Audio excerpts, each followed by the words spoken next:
되리라 하더라. 아멘. 자, 우리가 스가랴서를 보고 있는데 스가랴서는 구약 성경의 맨 뒤쪽에 있습니다. 그래서 학개, 스가랴, 말라기 이렇게 되어 있는데요. 학개와 스가랴 이 두 선지자가 같은 시대에 예언했던 선지자들입니다. 근데 이 사람들의 특징은 바벨론 포로 절망적인 상황에서 하나님이 정말 상상할 수 없었던 은혜로 다시 나라를 재건할 수 있도록 포로에서 풀려나서 돌아가게 되는 은혜를 입었던 시기입니다. 근데 하나님이 이 백성을 풀어주신 이유가 목적이 있다라는 걸 분명히 얘기했고 그 백성과 계약을 맺었거든요. 그 계약 내용은 이런 거예요. 돌아가면 성전을 지어라 하는 겁니다.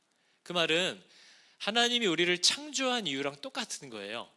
너 나와의 관계를 가져야 한다라는 거죠. 하나님이 우리를 창조한 이유는 우리와 사귐을 갖기 위해서 우리를 지으신 겁니다. 그래서 포로된 죽었던 자리에서 건져주신 구원하신 이유도 다시 하나님과의 관계를 회복하게 하려 하심. 성경의 일관된 주제입니다. 그래서 이 백성에게 돌아가면 제일 먼저 해야 될 것은 너랑 나랑 이제 교제할 수 있는 통로를 먼저 만드는 게 이스라엘이 제일 먼저 해야 되는 일이다. 그걸 명령하셨어요. 당연히 그때는 아멘 아멘 했겠죠. 근데 돌아와서 삶이 팍팍하고 오랫동안 황폐되어 있던 나라니까 성벽도 무너져 있고, 그러니까 이거 왜 언제 사고를 당할지 모르고 누가 쳐들어올지 모르고 밭을 오랫동안 기경하지도 않았으니 먹을 것도 마땅치 않고 그런 삶의 팍팍함에 눌려서 이 사람들이 하나님의 성전을 짓는 것보다 일단 자기 집 짓고 먹고 사는 것부터 하기 시작했던 때가 이 두 선지자가 이랬던 때입니다. 그래서 학개 선지자는 되게 간결하고 명령합니다. 니네 계약했잖아. 성전을 당장 지어라. 성전을 당장 지어라. 네 집부터 짓지 말아라. 이 얘기를 했던 게 학개 선지자고요. 우리 스가랴 선지자는 거기에 더해서 너희들 약속한 대로 성전을 빨리 먼저 지어라.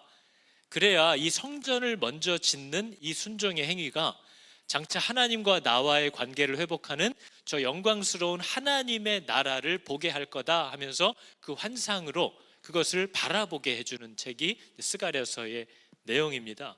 그래서 오늘 우리가 지난 며칠간 살펴봤던 스가랴서의 앞에 환상들이 좀 이렇게 어머니의 위로와 격려 같은 환상이었다면 이렇게 너 이렇게 벽이 없다고 너무 무서워하지 마라. 돌벽 쌓는 거에 너무 신경 쓰지 마라. 내가 너의 불벽이 되어서 지켜줄 거야. 네 힘으로 이거 더러운 거 못 벗겠지? 내가 벗겨줄 거야. 네가 이거 깨끗한 옷 스스로 못 입겠지? 내가 입혀줄 거야. 성전을 건축하는 거는 너희의 힘이나 능으로 되지 않고 내 영으로 내가 그걸 도와줄 거야. 이렇게 위로하고 격려했다면 오늘 우리가 읽게 될 이 환상은 좀 아버지와 같이 엄격하고 이렇게 좀 강한 경고이면서 권면입니다. 오늘 우리가 읽었던 말씀에 한 천사가 와서 이걸 스가랴에게 물어보잖아요. 네가 무엇을 보느냐 하기로 내가 대답하되 날아가는 두루마리를 보고 있대요. 그 길이가 20규빗이요 너비가 10규빗이니이다. 이렇게 얘기합니다. 지금 어떤 환상을 이렇게 보고 있는데 이미 보고 있거든요. 스가랴가 어떤 두루마리가 날아가는데 저게 길이 9m 너비가 4.5m래요. 그러니까 여러분 가끔 저희 지나가다 보면 저 비행기에 광고하는 플랜카드 달고 날아다니는 비행기 있잖아요. 그런 게 날아다니는 거죠. 거기에 어떤 메시지들이 적혀서 날아가는 두루마리라는 건 감추는 게 아닌 겁니다. 누구나 볼 수 있고 누구나 봐야 하는 하나님의 그 말씀이 나타나고 있다라는 걸 얘기하는 거죠. 그래서 이 말씀, 하나님의 말씀이 감춰지는 게 아니라는 것을 일단 성경 우리에게 가르쳐 줍니다. 하나님의 뜻이라고 우리가 보통 얘기하는데요. 뜻이라는 단어 자체가 말이나 행동이나 모든 수단을 동원해서 내가 말하려고 하는 그 메시지를 전달하려고 하는 것을 뜻이라고 하는 거예요. 그래서 뜻은 감추려고 하는 게 아닙니다. 그래서 하나님의 모든 뜻, 그 말씀은 우리에게 드러나려고 주신 것이지 감추는 게 아니라고 성경은 얘기하는 거죠. 그래서 우리에게 믿음이 필요한 겁니다. 우리는 성경을 펼 때 나 이거 잘 모르겠는데, 나 이해가 안 되는데 이런 믿음을 막 사용하잖아요. 우리가 사용하는 믿음은 그런 거잖아요. 읽어도 몰라. 읽어봤지만 몰라. 또 비록 읽겠지만 또 모를 거야. 이게 우리가 발휘하는 믿음인 거죠. 근데 하나님은, 하나님의 뜻은 날아가는 두루마리처럼 모두에게 발견되어지는 것이기 때문에 내가 알아들을 수 있도록 얘기하시는 겸손한 하나님이라는 그 사실을 믿음으로 말씀 앞에 나아갈 때 하나님은 내게 필요한 것들을 정확하게 전달하시는 분임을 꼭 믿으시기 바랍니다. 이 날아가는 두루마리를 봤대잖아요. 이미 보고 있는데 이 천사가 네가 뭘 보냐고 다시 한번 환기시킵니다. 너 지금 뭘 보고 있느냐 해서 스가랴가 다시 주의해서 보니까 두루마리의 크기가 비로소 보이는 겁니다. 두루마리의 크기가 보이는데 9m에 폭이 4.5m예요. 그런데 이것이 뭘 연상시키냐면 열왕기 상에 이미 나와 있는 말씀인데요. 성전의 성소 앞, 주랑이라는 건 현관입니다. 그 현관의 길이는 성전의 너비와 같이 20규빗이요. 그 너비는 성전 앞에서부터 10규빗이며 똑같은 사이즈죠. 이게 어디냐면 하나님의 임재를 상징하는 지성소에 들어가기 전 대제사장이 활동하는 성소 안의 공간입니다.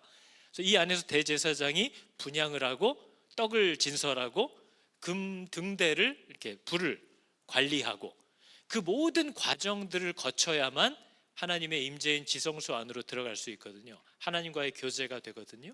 그래서 저 날아다니는 두루마리라는 건 하나님의 지성소에 들어가기 전 하나님을 만나려면 해결되어야 할 계약을 얘기하는 거죠. 하나님의 그 거룩한 문지방을 넘어가기 전에 점검해야 될 내용, 그게 지성소 앞에 성소의 규격이면서 오늘 얘기한 저 말씀의 규격입니다.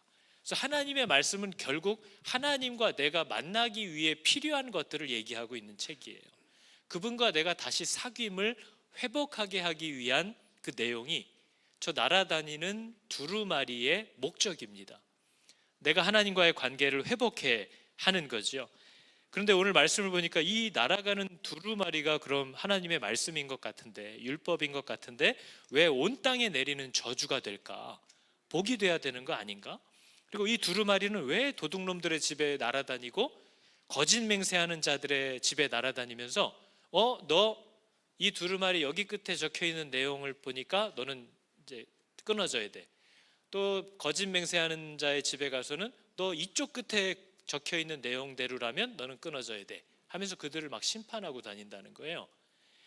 지금 이 스가랴서의 상황을 저희가 앞서서 들은 것처럼 이 백성이 분명히 하나님과의 관계를 내 삶의 최우선으로 두고 하나님과 함께 사는 것이 이제 우리의 힘이고 복이라는 것을 내가 믿고 내 삶의 모든 중심에 우선순위에 하나님을 두겠노라고 약속하고 돌아온 백성들입니다.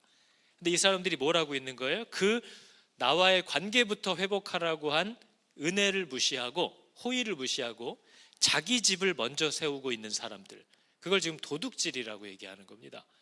그리고 자기 집을 먼저 세우고 자기 자식 키우고 자기 먹고 살고 이제 밭 깔고 자기 가족 지켜줄 담 쌓고 이런 거 하느라고 하나님 앞에서 성소를 재건하겠다라고 말은 했지만 약속은 했지만 지키지 않은 거짓 맹세한 자들의 집이 불타고 있다, 이렇게 표현을 하고 있는 거죠.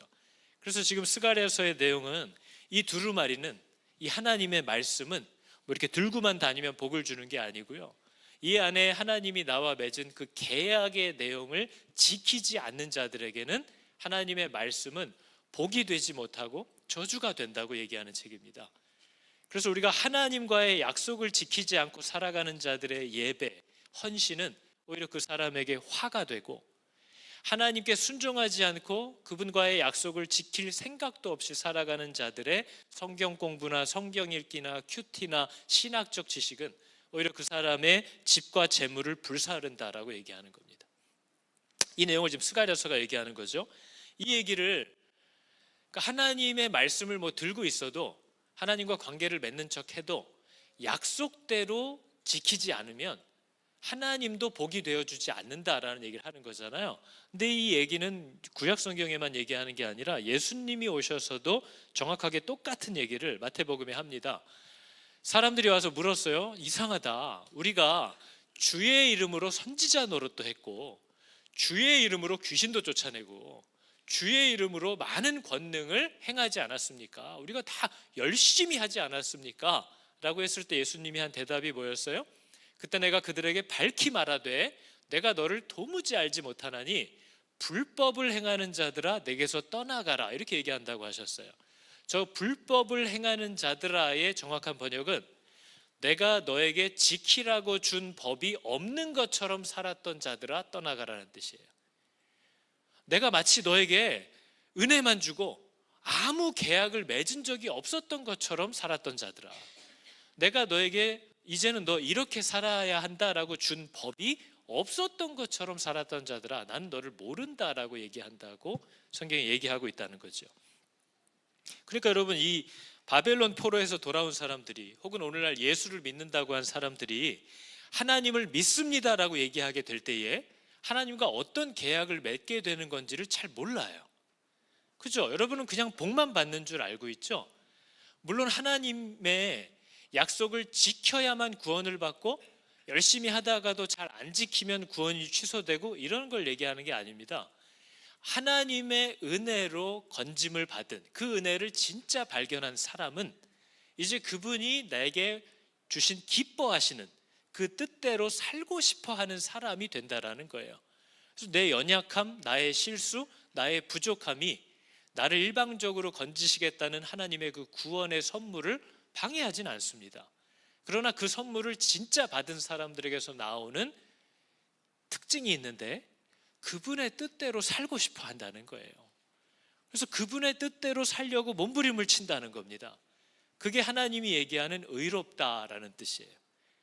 다 완벽하게 지켰다는 게 아니라 하나님의 뜻대로 살고 싶어 하고 하나님을 사랑하여서 어떻게든 그분 옆에 있으려고 자빠져도 일어나고 넘어져도 다시 털고 일어나고 묻으면 털어내고 하면서 달려가고 있는 그 사람을 하나님이 의롭다 이렇게 얘기를 하시는 거죠. 그게 내 안에 시작된 생명의 증거예요. 그분의 뜻대로 살고 싶어요. 여러분, 그분의 뜻대로 살고 싶다라는 마음이 여러분 안에 있습니까? 이게 여러분 우리가 생각해보고 살펴봐야 될 내용이에요. 나는 정말 그분의 뜻대로 살고 싶어.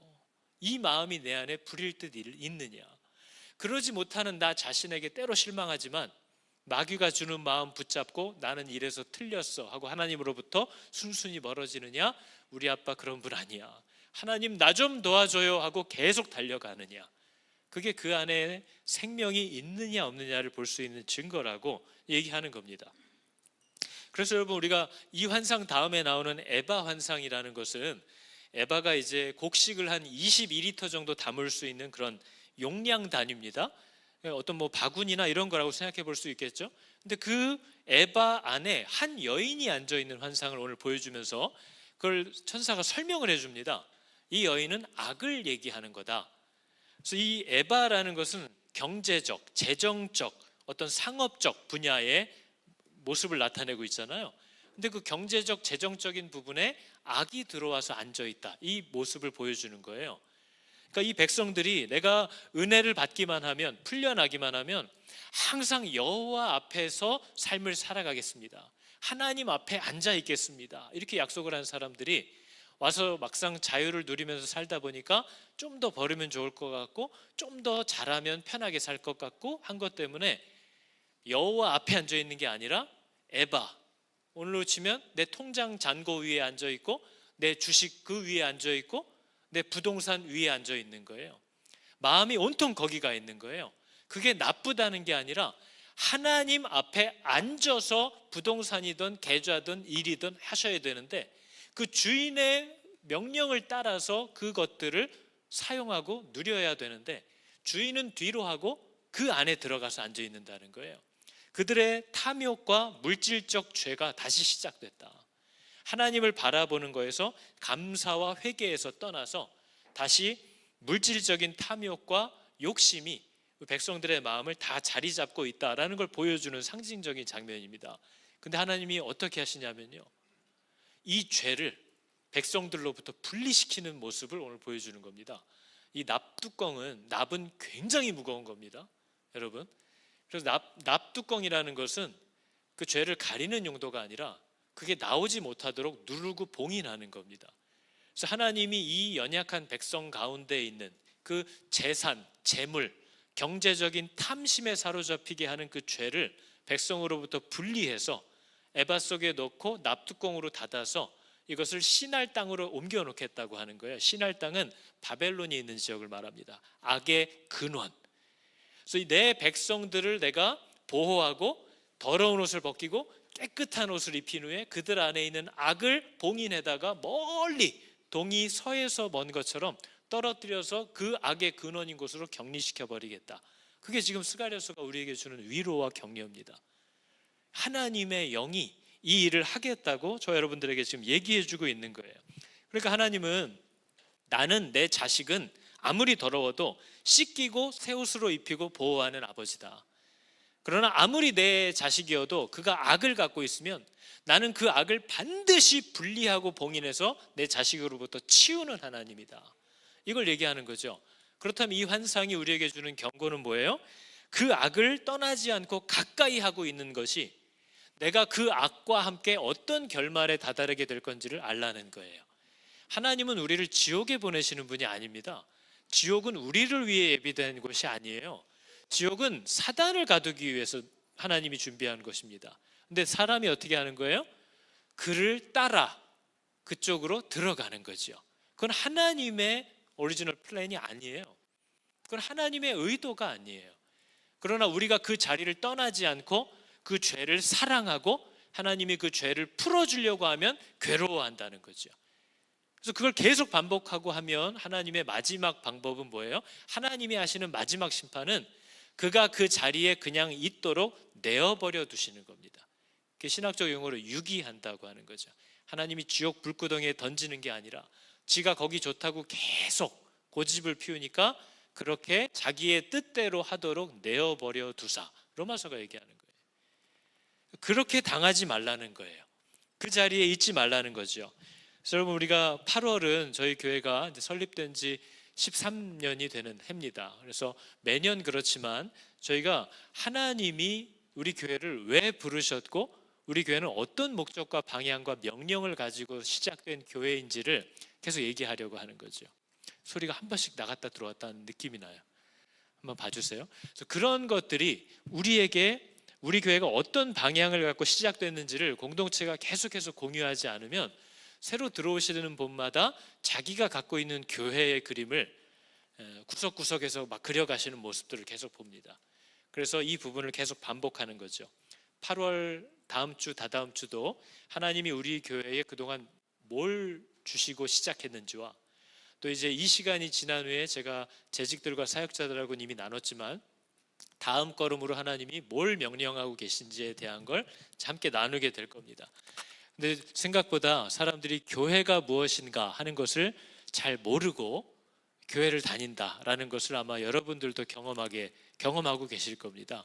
우리가 소위 이렇게 교회라고 하는 것을 에클레시아 이렇게 표현을 하는데 에클레시아의 뜻이 같은 목적을 위해서 모인 자들의 모임 이렇게 되어 있거든요. 그래서 꼭 이렇게 예수 믿는 사람 아니어도 자동차, 자전거, 바이시클 동호회 해도 거기도 에클레시아예요. 그 같은 목적을 갖고 모여 있으니까요. 배드민턴 동호회 거기도 에클레시아예요. 같은 목적을 갖고 모였으니까요. 근데 성경이 말하는 우리 교회의 뜻은 그 에클레시아와 구별하기 위해서 앞에 정관사 더를 붙입니다. 그리고 뭐라고 표현해요? 하나님 아버지와 구주 예수 그리스도 안에 있는 에클레시아. 그러니까 우리들은 어떤 사람이냐면 같은 목적과 부름을 가지고 예수 그리스도 안에서 연합하는 어떤 사람과 그러한 사람들의 모임, 이게 교회의 정의입니다. 왜 이게 섞여 있냐면요, 교회의 뜻은 나라는 개인과 우리라는 공동체의 개념이 섞여 있어야만 그게 하나님의 형상이에요. 하나님 형상, 하나님 존재의 독특함은 우리가 이해하기 힘듭니다. 우리가 삼위일체 이렇게 표현해 놓고도 설명을 못 하잖아요. 하나님이 내가 그러면 성부, 성자, 성령 우리를 얘기하는 거예요. 하나님이 우리가 라고 얘기하면 나를 얘기하는 거예요. 이렇게 다양한 마이크를 사용해 볼 수 있어서 그래서 그런 하나님의 형상을 우리가 드러내는 거죠. 그래서 교회라는 건 뭐냐면 예수 잘 믿는 어떤 사람만을 얘기하는 게 아니고요, 예수 잘 믿는 그 사람과 그러한 사람들의 공동체입니다. 그래서 교회에는 나와 우리가 반드시 포함되어야만 그게 하나님의 온전한 형상이에요. 그래서 나는 사람들 보고 하는 것도 다 귀찮고 나는 그냥 혼자 집에서 세계 각지의 훌륭한 목사님들의 좋은 말씀 듣고 혼자 찬양하고 커피 한 끼 맡으면서 기도하고 나는 그냥 이렇게 신앙생활할 거야. 교회라고 할 수 없습니다. 교회는 나와 우리가 한 분 머리 아래에서 그분에게 복종함으로 연합이 되어야 하는 그 부름이에요. 그게 하나님이 얘기한 온전한 사람입니다. 그래서 사람이라는 것도 나와 우리가 포함되어 있는 개념이에요. 그래서 우리 천국에 가면 알게 되겠죠. 그래서 이런 개념으로 하나님이 우리들을 부르셨는데 많은 사람들이 교회가 뭔지를 잘 모르고 교회가 뭘 해야 하는 곳인지도 잘 모릅니다. 그런데 교회를 오래 다니고 직분을 받고 각자가 생각하는 교회들을 막 만들어가는 거죠. 그게 오늘날 교회들의 가장 큰 문제예요. 이거에 이미 우리가 밝히보고 있는 망가진 데가 어디냐면 가정이라는 데입니다. 왜냐하면 하나님이 남자와 여자를 그분의 형상으로 각각 다르게 창조하시고 비슷해도 함께 살기 힘든데 육체적으로도 정서적으로도 다르거든요. 이 두 사람이 하나님이라는 한 분 주인에게 순종하지 않으면 연합은 불가능한 일이에요. 그분에게 서로 순종하면서 함께 할 수 있는 거지 서로가 함께 하는 건 안 되는 일이라는 걸 아마 대부분 다 알고 계실 겁니다. 그리고 이 가정의 부름은 좋아하는 사람이랑 알콩달콩 애 낳고 살아라 하는 부름이 아니라는 것도 지금 세대는 다 잊어버리고 살아요. 그래서 젊은 세대들을 결혼한다고 주례를 할 때 가보면 온통 결혼식을 어떻게 할까와 결혼한 후에 어떤 집에서 무슨 가전제품을 달고 사냐가 그들의 최고 관심사지, 남편과 아내로 하나님이 불러서 하나가 되게 하신다라는 게 어떤 복음의 사명이고 메시지인지를 아무도 모르는 세대를 우리가 지금 살고 있습니다. 그러니까 가정들이 뭐 잘 살기도 하고 재밌게 살기도 하고 막 사이좋게 살기도 하고 싸우면서 살기도 하지만 그런 모습과 전혀 상관없이 원래 하나님이 부부를 하나 되게 하신, 가정을 교회로 세우신 원래의 초기의 디자인을 아무도 모르기 때문에 가정이 지금 그 역할을 거의 감당하고 있지 않죠. 이건 가정 세미나에서 들으시기 바랍니다. 근데 가정 세미나에서 한 얘기는 요 하나예요. 하나님은 사랑하는 사람과 결혼하게 하십니다. 좋죠? 내가 사랑해서 결혼해야 되는 거예요. 그 사랑하는 사람과 함께 이 사역을 감당해 달라고 하나님이 부탁하는 게 가정이라는 교회입니다. 그래서 에베소서가 분명히 뭘 얘기해요? 아니, 싫다는 사람 억지로 시키지 않아요. 사랑할 때 하는 거예요. 사랑하는 남자와 사랑하는 여자. 그래서 내가 이제 이 사람과 하나가 되어서 영원히 나뉘지 않는 그런 하나님의 명령을 가지고 복음의, 하나님이 맡기신 복음의 내용을 가정 안에서 가정 밖으로 드러내면서 사는 교회가 되겠다. 그게 성경이 얘기하는 가정, 부부, 결혼의 목적입니다. 남편은 뭐 하는 거예요? 예수 그리스도가 부족한 우리들의 죄를 어떻게 계속해서 용서하고 자신의 책임으로 지고 그 모든 대가를 자기가 대신 지면서 살아가시는 분인지 그걸 보여주겠다고 약속하는 남자만 결혼하는 겁니다. 이 여인의 모든 부족함과 죄악을 나의 책임으로 알겠습니다. 내 가정에 태어나는 아이들의 모든 실수와 허물과 연약함을 다 내 책임으로 알고 용납하고 끝까지 그들을 사랑하되 마지막까지 사랑해 주겠습니다. 그게 누가 하신 일이에요? 예수님이 하신 일이에요.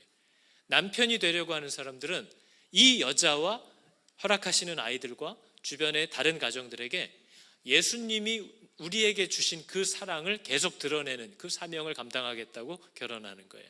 아내들은 뭐예요?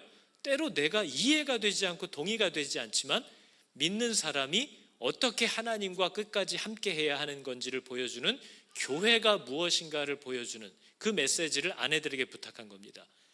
그래서 남편이 믿을만해서 따르는 게 아니고, 아내가 사랑스러워서 사랑하는 게 아니고, 그 복음의 내용, 그리스도가 누구시고 교회가 무엇인지를 보여주라고 한 하나님의 명령대로 서로를 향한 그리스도의 모습과 교회의 모습을 계속해서 드러내기로 한 이 사명을 이 사랑하는 사람과 같이 할게요 라고 한 게 결혼입니다.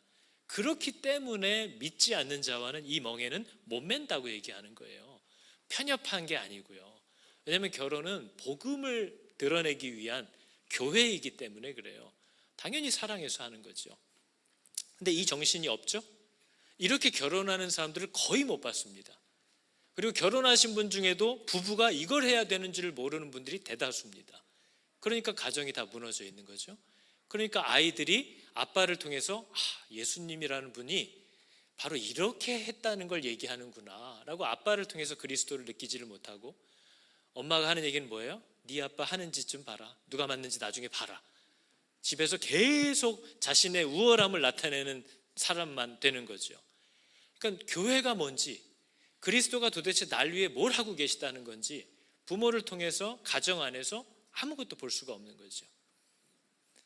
그런 가정들이 지금 그렇게 그냥 어떻게 먹고 사냐, 집을 짓냐 마냐, 모기지를 끼냐 마냐, 이게 온통 우리의 관심이지, 그리스도와 교회에 대한 이 복음의 메시지를 드러내는 역할에 초점을 둔 가정이 거의 없는 세대를 우리가 살잖아요.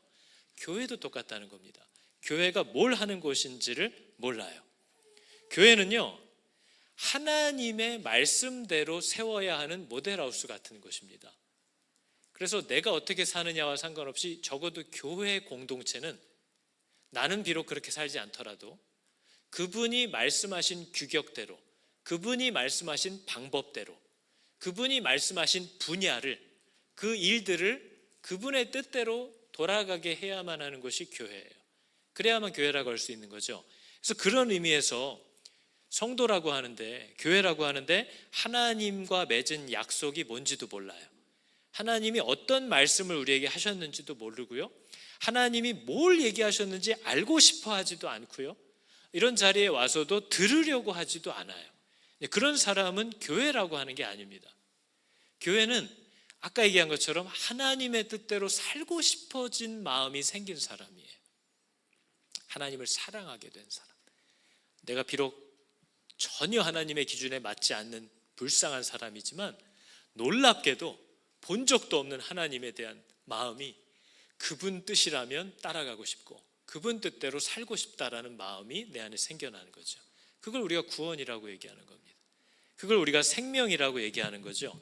그래서 이 생명이 우리 안에 들어오면 어떤 일이 일어나냐, 이 사람이 세상의 법을 따라 살지 않고, 물론 하나님의 법과 세상의 법이 다 틀린 건 아니잖아요.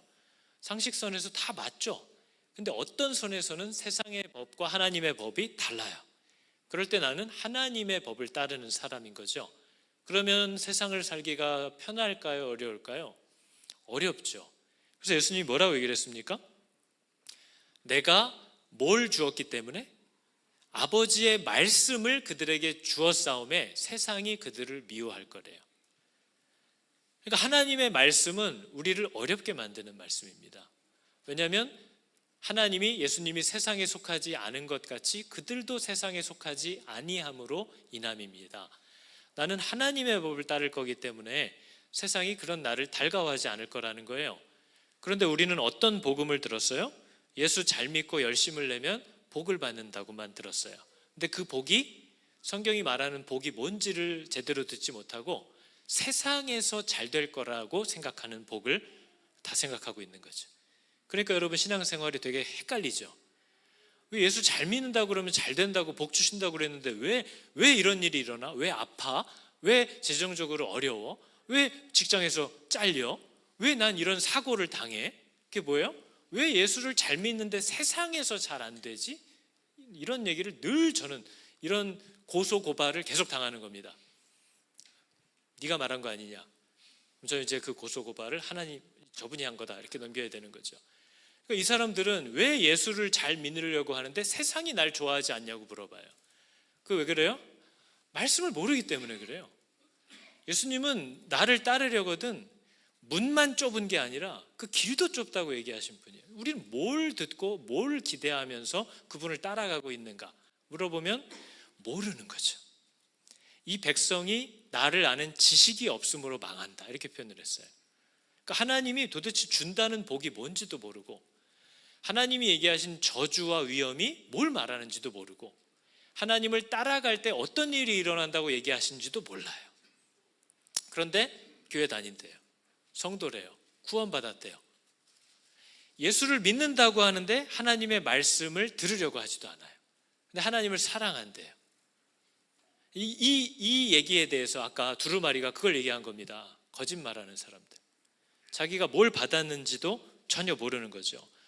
교회라고 하는 성도들은 세상을 살잖아요. 세상을 살지만 세상에 속해 있진 않아요.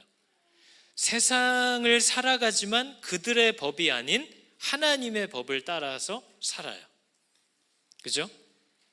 그래서 성도는 하나님의 뜻대로 살고 싶어 하는 사람들이기 때문에 교회 안에 이렇게 들어와 있어도 아직 하나님을 믿지 않는 사람들을 목양하는 건 불가능한 일이에요. 왜냐하면 그들은 말씀을 따를 마음이 없거든요. 성경이 하나님의 말씀이라고 믿지 않거든요. 그리고 성경이 얘기하는 게 내가 볼 때 어리석어 보이면 따라가지 않거든요. 그래서 예전에 김남준 목사님이 이런 얘기를 했죠. 회심하지 않은 사람, 정말 하나님이 계심을 발견한 적이 없는 사람을 목양하는 것은 사실상 불가능합니다. 이유는 그들이 그 하나님의 진리와 은혜와 말씀에 의해 다스려질 의도가 전혀 없는 사람들이기 때문입니다. 이렇게 얘기를 하는 거죠. 그게 현실이라는 거예요. 그래서 여러분, 성경이 보여주는 교회가 뭐야? 라고 본다면 성경에 나와 있잖아요. 여러분, 교회가 언제 시작됐어요? 교회가 처음 시작된 장면이 성경에 나오잖아요. 그게 오순절 마가의 다락방에 성령이 임했던 때에 교회가 시작된 거예요. 그러니까 교회의 시작은 성령이 임하면서 시작되는 거예요. 그 말은 성도라고 하는 사람이 언제부터 성도가 되느냐? 성령이 들어온 사람을 성도라고 얘기하는 거예요. 그래서 양육할 때마다 물어보면 다 성령을 받으셨어요? 제가 만약 이렇게 물어보잖아요. 단도직입적으로. 그러면 많은 사람들이 눈동자가 파르르 떨립니다. 뭐라고 대답해야 되지? 왜냐하면 내가 성령을 받은 것 같아. 나 믿는 것 같아. 근데 뒤를 돌아보니까 그렇게 살고 있는 것 같진 않아. 그렇다면 여러분, 이 고민은 참 건강한 거죠. 도대체 성령을 받는다는 게 뭘 어떻게 된다는 걸까? 그거를 배울 수 있는 문 앞에 와 있는 거잖아요. 나는 성령을 받고 예수를 믿는 것 같은데 이런저런 것들을 생각해 보니까 정말 내 안에 성령이 있다고 얘기할 수 있을까? 이게 고민스러워요. 그렇다면 그러한 사람들에 대해서 성경은 뭐라고 얘기하고 있는가를 배워야 될 거 아닙니까? 그걸 들어야 될 거 아닙니까? 장로고 집사고 권사고 목사인데도 아직도 몰라요. 그러나 교회에서는 리더가 됐어요. 교회에서는 인도자들이 됐어요. 그래서 소경을 계속 인도하고 있는 거죠. 그래서 저는 지금 13년 됐잖아요. 제가 13년 되면서 최근에 몇 년간 제가 계속 했던 얘기입니다. 많은 사람들이 그 정도 시간이 됐는데 뭐가 제일 힘들었어요? 이런 얘기를 할 때마다 제가 항상 하는 얘기가 그거거든요. 저는 예수를 믿는다고 하는 사람들에게 성경을 읽게 하는 게 이렇게 힘든 일인지 몰랐어요. 저는 하나님을 아버지라고 부른다고 하는 사람들한테 그 아버지하고 기도를 하라고 하는 게 이렇게 힘든 일인지 몰랐어요. 여러분, 우리가 정말 하나님을 믿는다면 그분이 살아계셔서 실제 내 삶의 모든 자리마다 그분이 가장 필요하고 그분이 가장 실제적인 도움을 주시는 분이라는 그 말씀을 믿는다면 나는 아마 그분을 계속 부를 거고 그분의 말씀 앞에 서려고 할 거예요. 근데 다 믿는다고 하는데 말씀 앞으로 가지 않아요. 그럼 저는 그분이 위로를 받지 않았으면 좋겠어요. 그분이 어디 가서 또 엉뚱한 얘기들을 들으면서 스스로를 자위하지 않았으면 좋겠어요. 그분이 아주 불안했으면 좋겠어요. 그분이 아주 혼란스러워했으면 좋겠어요. 그러한 잘못된 상태에서 계속 살지 못했으면 좋겠어요. 그래서 하나님을 불렀으면 좋겠어요. 그리고 하나님의 말씀이 저 두루마리가 그분에게 날아갈 거라고 믿는 거죠. 왜 우리는 하나님을 아버지라고 부르면서 그분이 전능하신 분이라고 믿으면서 그분이 나를 창조한 분이라고 그분이 나의 길을 인도하실 수 있는 분이라고 능치 못함이 없으신 분이라고 말은 하면서 왜 그 말을 거짓 맹세로 만드냐는 거예요. 내 삶은 전혀 그분을 의지하지 않아요. 내가 의지하는 건 누군가 사람이고 어떤 방법이고 어떤 기회예요. 하나님이 아니에요. 그런데 자기는 하나님을 믿는다고 자꾸 얘기하는 겁니다. 그런 분들하고 싸우는 게 목회의 한 부분이에요. 기분 나쁘겠죠? 자존심 상하겠죠? 그러나 죽는 것보단 낫잖아요. 영원히 자기가 하나님을 사랑하는 줄로 착각하고 자랑하고 살다가 마지막 때에 내가 너를 모른다라는 비참에 처하는 것보단 저랑 싸우는 게 낫잖아요. 성령은요, 교회가 시작되게 한 사건입니다. 하나님이 들어와야만 교회예요. 그래서 누가복음에 뭐라고 얘기했어요? 내가 내 아버지의 약속하신 것을 너희에게 보낼 거라고 했잖아요. 성령을 보내주신다고 했어요. 너희는 위로부터 능력을 입히울 때까지 이 성에서 머물래요. 믿음이라는 건요, 신앙이라는 건 밑에서부터 내 노력과 경험으로 쌓아 올려서 갖는 게 아니고요, 저 능력은 하나님으로부터 입는 거예요.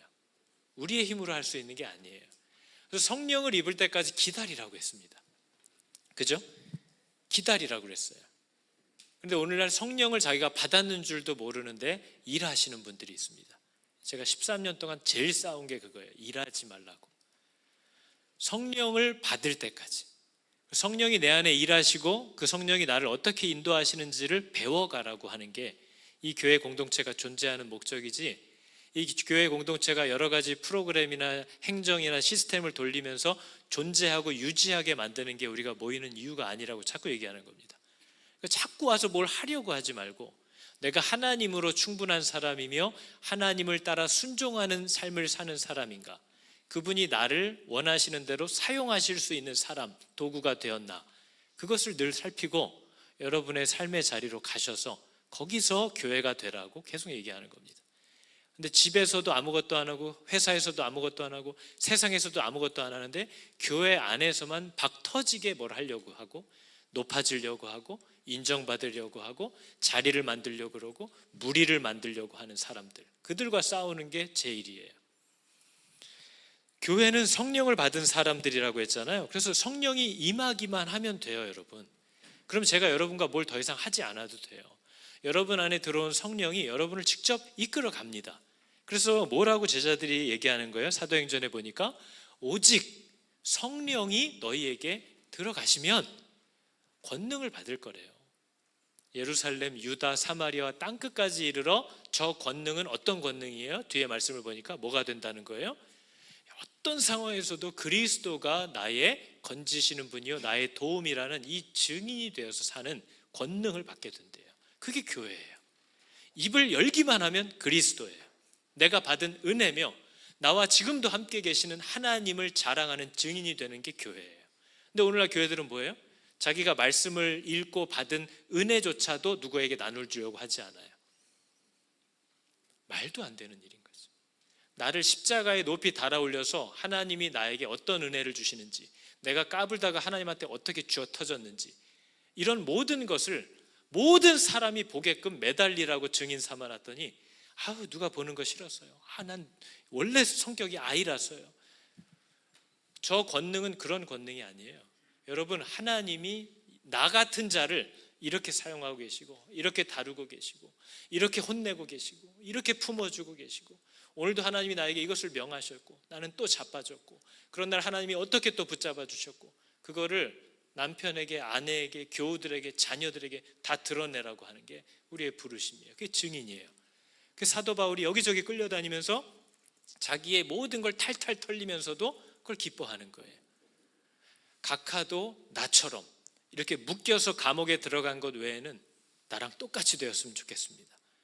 제가 무슨 짓을 했던 사람이고, 어떤 일이 있었고, 그리스도가 나를 어떻게 만나셨고, 내가 어떻게 발악을 했고.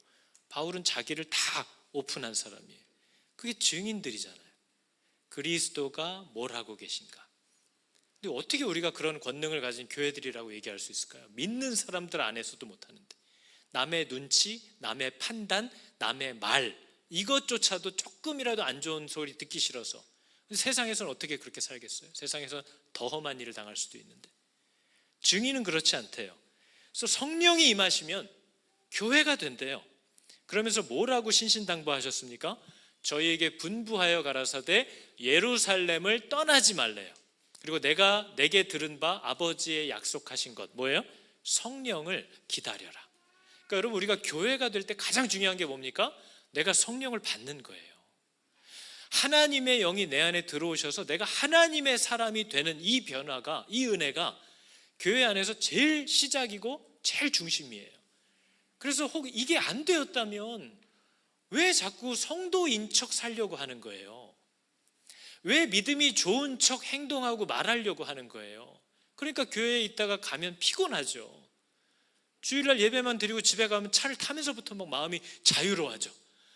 막 숨이 쉬어져요. 왜요? 여기서 내 모습이 아닌 척을 하고 사니까 이게 고단한 거죠.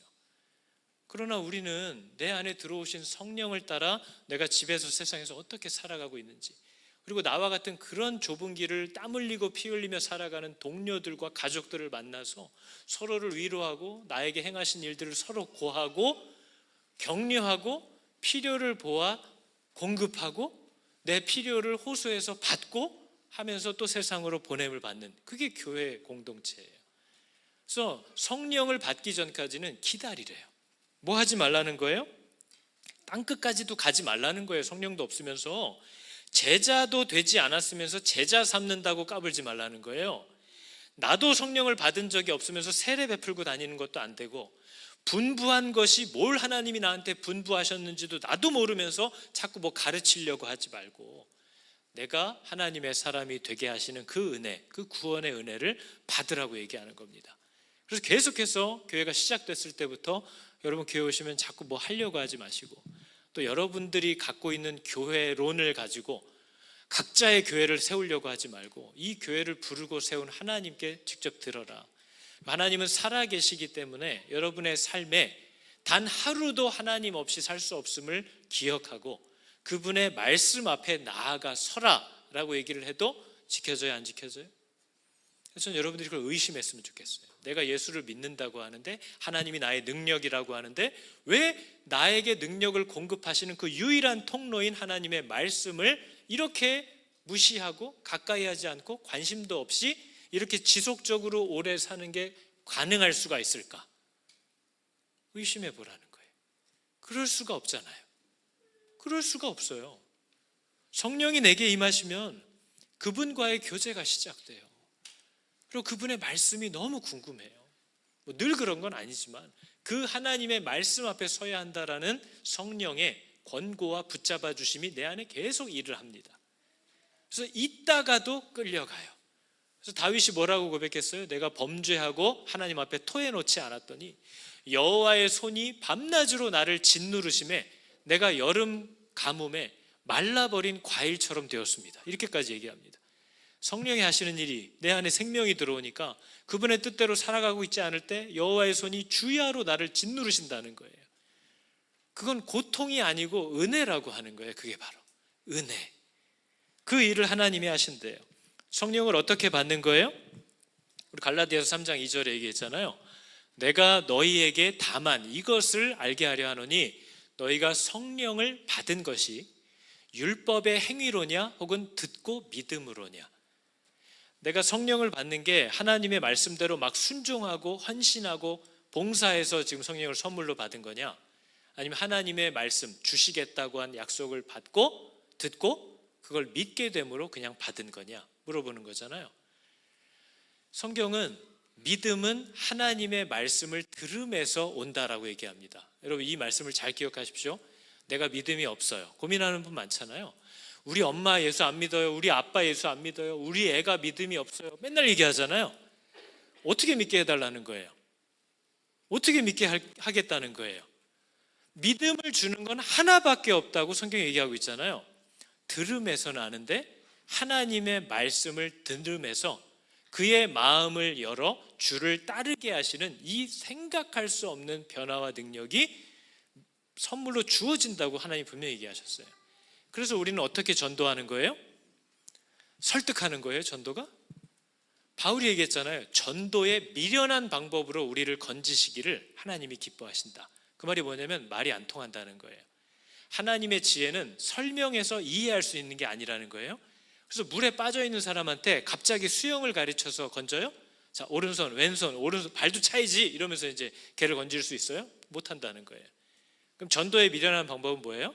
잡아서 끌어내겠다는 거예요. 하나님의 그 복음의 돌을 그에게 던져준다는 뜻이에요, 전도는. 그리고 일방적으로 우리를 건지시기를 기뻐하셨다. 그래서 바울이 예수를 믿고 나서 뭘 고백했어요? 바울이 평생 예수 믿는 사람 핍박하다가 자기가 진짜 복음을 알고 나니까 구약 성경이 예수를 말하는 줄 알았어요. 그래서 바울이 초창기에 했던 일은 가는 곳마다 회당으로 쳐들어갑니다. 유대인들을 만나는 거예요. 바울은 굉장히 당대에도 가장 높은 학식을 자랑했던 사람이고 바리새인 중에도 바리새였던 사람이라 복음까지 받았잖아요. 바울이랑 말싸움을 해서 바울이 항상 이겼습니다. 바울이 모든 유대인들을 다 꺾었어요. 그런데 구원받는 열매가 나타나질 않는 거예요, 그들에게. 그래서 그때 바울이 깨닫고 뭐라고 고백해요? 내가 십자가의 복음을 부끄러워하지 아니하노니, 내가 이제 예수 그리스도께서 십자가에 못 박혀 죽으신 것 이외에 아무것도 말하지 않기로 작정했다. 미련해 보이는데 하나님이 너의 죄를 벗기시고 너를 다시 건지신다 하는 얘기를 던질 때에 그 이성적인 것 갖고 강팍했던 사람의 마음이 깨지고 하나님을 바라보게 하시는 그 능력이 나타나게 될 거라고 하나님이 성경에 얘기했습니다. 우리는 그걸 믿어야죠. 그래서 복음을 부끄러워하지 않는 거예요.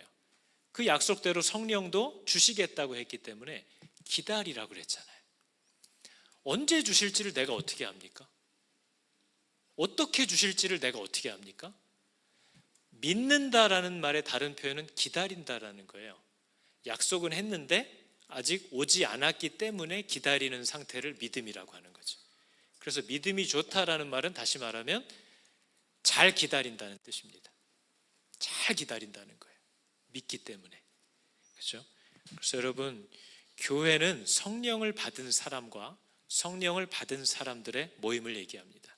그래서 저는 정말 권면하고 싶은 거예요. 여러분 중에 부끄러워하지 마세요. 수치스럽다고 생각하지 마세요. 믿음은 실력으로 받는 게 아니거든요. 선물이에요. 내가 아직 성령이 있음도 모르겠고 성령을 받는다는 게 무슨 얘기인지도 모르겠으면 자꾸 뭘 하려고 하지 말고, 뭘 인정받고 무리를 이끌고 다니면서 뭔가를 하려고 하지 말고 하나님의 말씀 앞에 충실히 나아오기를 축복합니다. 적어도 그러면 교회를 망가뜨리진 않습니다. 성령을 받는 것이 어떤 것인가 하는 것을 배우고 들어보세요. 하나님의 말씀 앞에 서세요. 이해하지 못해도 좋아요.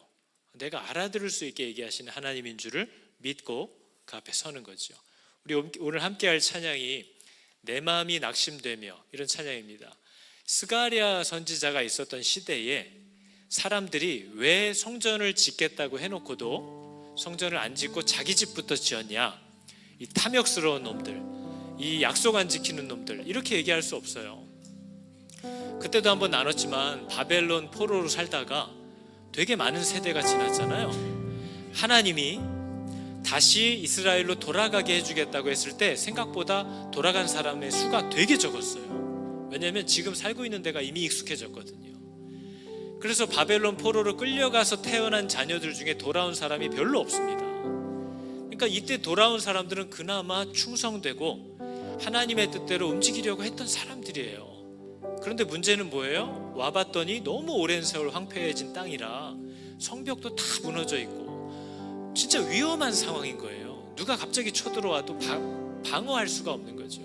밭도 다 돌무더기가 되어 있고 집도 없고 그런 험악한 상황에서 살아가야 하는 현실에 부딪히니까 이 사람들의 마음이 낙심됐겠죠. 근심에 눌렸겠죠. 희망이 사라졌겠죠. 번민으로 가득 찼겠죠. 그래서 지금 그 가운데 막 살려고 몸부림을 치고 있는 사람들인 거예요. 근데 하나님이 뭐라고 하는 거예요? 내가 너를 지키는 불로 된 벽이 되어줄 거다. 내가 너의 모든 필요를 공급할 거다. 그러니까 뭐를 하라는 거예요? 너는 택한 백성이잖아. 나와의 관계를 모든 일에 우선으로 둬라. 그게 하나님이 온 인류에게 얘기하려고 하는 복음이기 때문에 그걸 위해 너를 불렀으니 그걸 하라고 우리를 위로하고 권면하고 말씀하시는 거예요.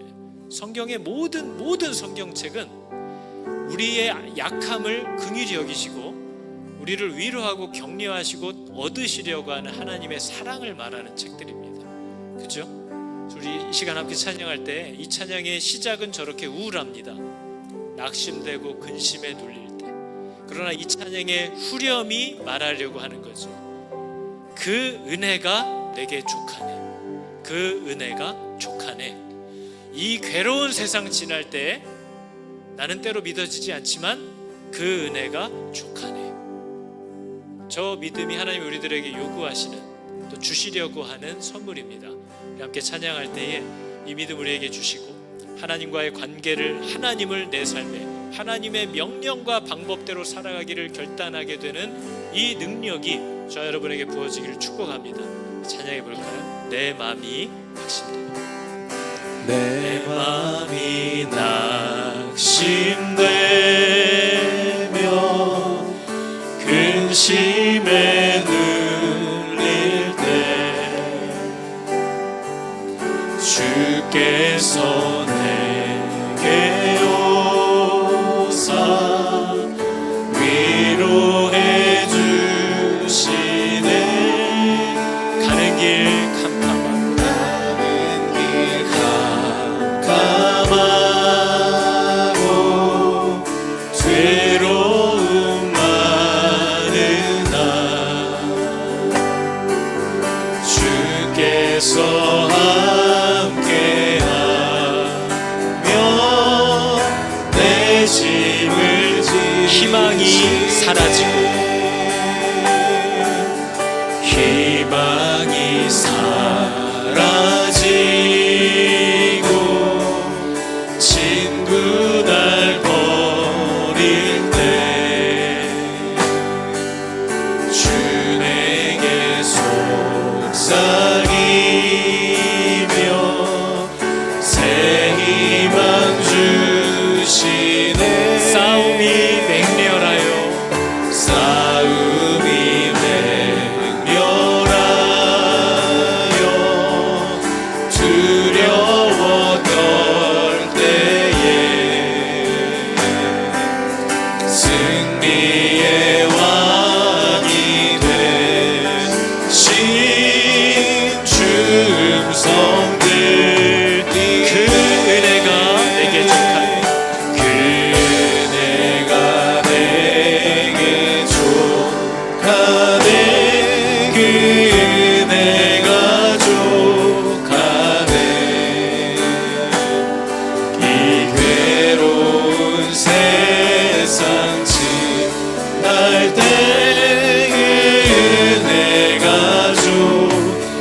번민이 가득 차고, 번민이 가득 차고 눈물이 흐를 때 주 나의 곁에 오사 위로해 주시네. 환난이 닥쳐와서, 환난이 닥쳐와서 어려움 당할 때 주님의 능력이 원수를 이기네. 그 은혜가 내게 족하네. 그 은혜가 내게 족하네. 그 은혜가 족하네. 이 괴로운 세상 지날 때 그 은혜가 내게 족하네. 그 은혜가 내게 족하네. 그 은혜가 족하네. 이 괴로운 세상 지날 때 그 은혜가 족하네.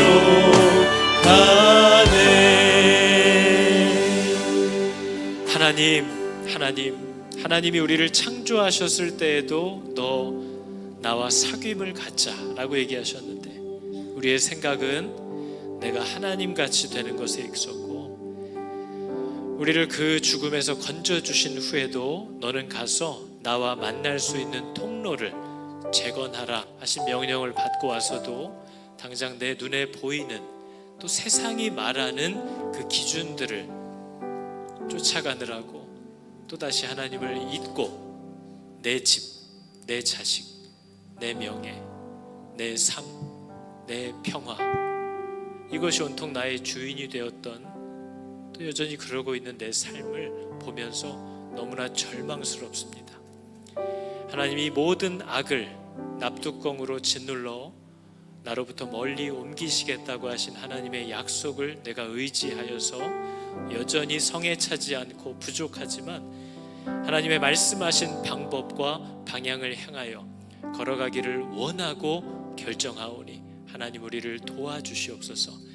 하나님 내 마음을 새롭게 하사 하나님을 기뻐하는 자들이 되게 하여 주시고, 가려졌던 내 눈을 열어주사 하나님의 말씀이 송이꿀보다 달다고 얘기할 수 있는 권능을 받은 그리스도의 증인들이 다 되게 하여 주시옵소서. 우리 교회를 복되게 하여 주사 세상 주변 교회들의 어리석은 모습과 전통을 따라가지 않고 하나님이 명하신 원래의 자리를 회복하려는 소원과 헌신들이, 인내가 나타날 수 있는 하나님의 몸 교회가 되게 하여 주시옵소서.